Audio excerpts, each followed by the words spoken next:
नमस्कार, मैं डॉक्टर पल्लवी मेहता और आज इस वीडियो में मैं आप सबको बीटा थैलेसेमिया की टेस्ट एग्जैक्टली क्या होती है उसके बारे में एक जनरल जानकारी देना चाहूंगी।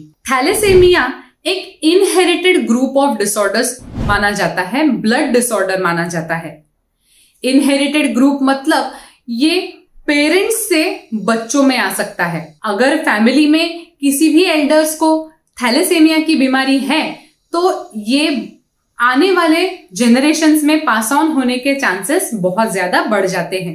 थैलेसेमिया एक प्रकार का अनीमिया है। हमारे खून में लाल कलर की पेशी होती है जिन्हें कहा जाता है आरबीसीज। इन आरबीसीज में होता है हीमोग्लोबिन। हीमोग्लोबिन ऑक्सीजन कैरी करने के लिए, हमारे पूरे शरीर में ऑक्सीजन सप्लाई करने के लिए बहुत ही इंपॉर्टेंट होता है। अब ये हीमोग्लोबिन दो हिस्सों में डिवाइड होता है। पहला पार्ट होता है हीम, जिसमें आयरन का एक कंपोनेंट होता है, और फिर होता है ग्लोबिन, जिसमें 4 प्रोटीन्स, ग्लोबिन नाम के 4 प्रोटीन्स की एक चेन बनती है।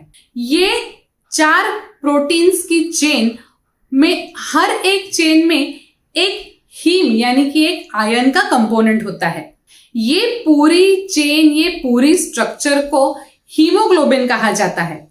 अब इस आयरन से बाइंड होता है ऑक्सीजन, जो हमारे पूरे शरीर में सप्लाई होता है। ग्लोबिन्स की चेन अलग अलग तरीके से फॉर्म हो सकती है। इन ग्लोबिन्स की चेन का कैसे स्ट्रक्चर फॉर्म हो, उस पे इनके अलग अलग क्लासिफिकेशन किए जाते हैं। इनको अलग अलग नाम दिए गए हैं, जैसे कि अल्फा, बीटा, गैमा और डेल्टा। ये 4 टाइप के हीमोग्लोबिन कॉमनली हम रिफर करते हैं। थैलेसेमिया एक ऐसी कंडीशन है जिसमें कुछ जेनेटिक म्यूटेशंस की वजह से इस हीमोग्लोबिन के स्ट्रक्चर को अफेक्ट होता है। इस थैलेसेमिया में एग्जैक्टली कौन से टाइप का हीमोग्लोबिन का स्ट्रक्चर अफेक्ट हुआ है, उस पे इस थैलेसेमिया के 2 सब डिविजन्स होते हैं, यानी कि 2 प्रकार होते हैं। अगर अल्फा टाइप के हीमोग्लोबिन को अफेक्ट हुआ है तो वो अल्फा थैलेसेमिया होता है। वैसे ही अगर बीटा हीमोग्लोबिन को अफेक्ट हुआ हो तो वो बीटा थैलेसेमिया कहा जाता है। थैलेसेमिया में हीमोग्लोबिन का स्ट्रक्चर इम्प्रॉपर डेवलप होने की वजह से ऑक्सीजन का एटम इस हीमोग्लोबिन में अच्छी तरह से अटैच नहीं हो पाता। अगर ऑक्सीजन का एटम अटैच ही ना हो पाए तो ये ऑक्सीजन पूरे शरीर में फैल ही नहीं पाता।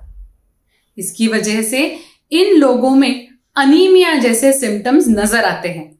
कॉमनली अनीमिया के सिम्टम्स होते हैं कि बहुत ज्यादा थकान लगना, बहुत ज्यादा फटीग महसूस करना, स्किन बहुत पेल होना, जल्दी जल्दी बीमारियां कैच करना। अब थैलेसेमिया के 2 प्रकारों में से बीटा थैलेसेमिया का प्रमाण थोड़ा ज्यादा पाया गया है। बीटा थैलेसेमिया आगे 3 प्रकार का हो सकता है, जैसे कि बीटा थैलेसेमिया माइनर, जिसमें बहुत ही माइल्ड एनीमिया के सिम्टम्स नजर आ सकते हैं। फिर होता है बीटा थैलेसेमिया इंटरमीडिया, यानी कि इन लोगों में moderate, mild to moderate anaemia से रिलेटेड सिम्टम्स नजर आ सकते हैं। शायद इन लोगों को सप्लीमेंट्स की भी जरूरत पड़ सकती है। और फिर तीसरी क्लासिफिकेशन होती है बीटा थैलेसेमिया मेजर। ये लोगों को, बीटा थैलेसेमिया मेजर लोगों को ब्लड ट्रांसफ्यूजन की जरूरत पड़ना बहुत ज्यादा पॉसिबल है। बीटा थैलेसेमिया ज्यादातर 6 से 12 साल की उम्र में डायग्नोस होता है। जैसे बच्चे की ग्रोथ होती है, एज एडवांस होती है, वैसे ही उसके सिम्टम्स नजर आना शुरू होते हैं। आमतौर पर अगर डॉक्टर आपको थैलेसेमिया रूल आउट करवाना चाहते हैं तो वो आमतौर पर एक सीबीसी यानी कि एक रेगुलर हीमोग्राम का सजेशन दे सकते हैं। अगर हीमोग्राम में हीमोग्लोबिन की लेवल अबनॉर्मली लो आए तो उसके बाद फर्दर टेस्टिंग के लिए आपके डॉक्टर आपको हीमोग्लोबिन इलेक्ट्रोफोरेसिस नाम की टेस्ट का सजेशन दे सकते हैं। लेकिन आजकल टेक्नोलॉजी की सहायता से कई बार थैलेसेमिया जन्म से पहले भी डायग्नोस हो सकता है। अगर दोनों पेरेंट्स में से, दोनों पार्टनर्स में से कोई भी एक पार्टनर एक नॉन थैलेसेमिक है एक डायग्नोस्ड थैलेसेमिक पेशेंट है, तो ऐसे पेशेंट्स के बच्चों में पेट के अंदर ही प्रेगनेंसी के दौरान ही कुछ टेस्ट के द्वारा थैलेसेमिया डायग्नोस हो सकता है। क्रॉनिक विलस सैंपलिंग नाम का test 11th week of pregnancy में करके थैलेसेमिया को डायग्नोस कर सकता है। 16th वीक ऑफ प्रेगनेंसी में एमनियोसेंटेसिस यानी कि बच्चा जिस पानी में तैरता है उस पानी को अगर स्टडी किया जाए तो उस पानी के सहायता से भी थैलेसेमिया का डायग्नोसिस हो सकता है। लेकिन जन्म के बाद अगर कोई बच्चा अनीमिया के सिम्टम्स प्रेजेंट कर रहा है, सिवियरली अनीमिक है, तो आपके डॉक्टर आपको हीमोग्लोबिन इलेक्ट्रोफोरेसिस करवाने की टेस्ट का सजेशन दे सकते हैं। Haemoglobin electrophoresis test electrical signals की सहायता से हीमोग्लोबिन के स्ट्रक्चर को आइडेंटिफाई करता है।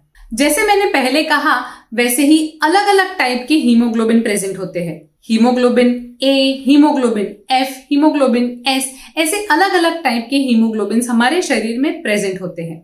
साथ ही साथ उसकी जो एबनॉर्मेलिटी होती है, हीमोग्लोबिन से रिलेटेड अगर कोई एबनॉर्मेलिटी हो, उसकी भी कई पॉसिबिलिटीज होती है। As many as 350 abnormal haemoglobins have been identified. हर एक हीमोग्लोबिन का सेल, हर एक हीमोग्लोबिन का स्ट्रक्चर इलेक्ट्रिकल चार्जेस को डिफरेंटली रिस्पॉन्ड करता है। डिफरेंट इलेक्ट्रिकल चार्जेस से ये डिफरेंटली मूव होता है। इसी पैटर्न से हीमोग्लोबिन थैलेसेमिया से रिलेटेड है या नहीं, ये आइडेंटिफाई किया जाता है। ये एक रेगुलर ब्लड टेस्ट होता है। हाथ की नसों में से खून का थोड़ा सा सैंपल लिया जाता है और फिर लेबोरेटरी में इस सैंपल को स्टडी किया जाता है।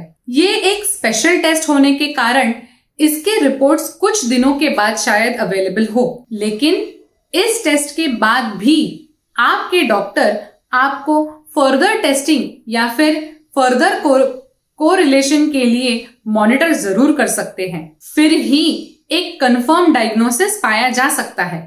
लेकिन एक बात बहुत अच्छी तरह से याद रखें, अगर आपको HB इलेक्ट्रोफोरेसिस यानी कि हीमोग्लोबिन इलेक्ट्रोफोरेसिस या एनीमिया से रिलेटेड कोई भी टेस्ट का सुझाव दिया गया है तो ये टेस्ट किसी अच्छे और ऑथेंटिक लैब में से करवाएं। एक्यूरेट रिपोर्ट्स पाने के लिए एक अच्छी ऑथेंटिक लैब का होना बहुत जरूरी है। साथ ही साथ अगर आपने अब तक हमारे इस चैनल को सब्सक्राइब नहीं किया हो तो तुरंत लाल कलर का बटन दबाएं और हमारे इस चैनल को सब्सक्राइब करें। Thank you.